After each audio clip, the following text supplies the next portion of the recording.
Hi guys, welcome back to our channel, the Topper Chef channel. Today we're going to make a Goan Style Cod.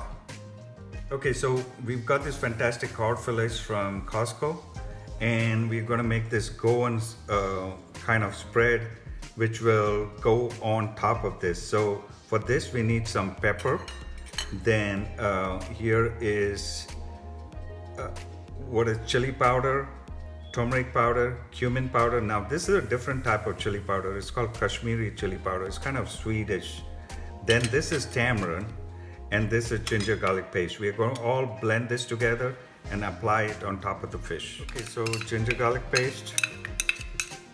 We've added enough salt on the codfish, so I'm not going to add any salt on the codfish. And these are spices. Now if you find it too spicy, you can add some sugar to it, and that little sugar. And this is tamarind. It brings out the tanginess into it.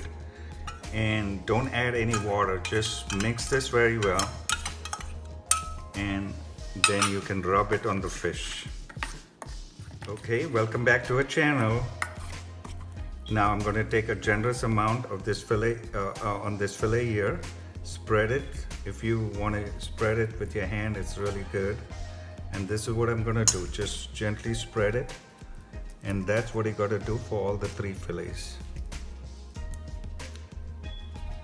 Okay guys, welcome back to our channel, the Topper Chef channel. Here's the fillets.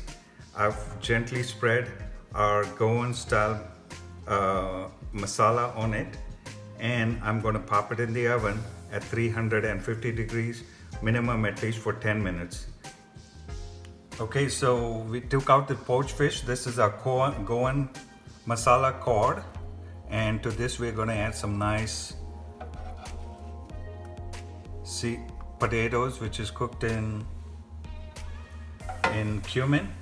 Now if you like this recipe, give us a big thumbs up and subscribe to our channel, the Topper Chef channel. And also subscribe to our blog, which is the topperchef.com blog.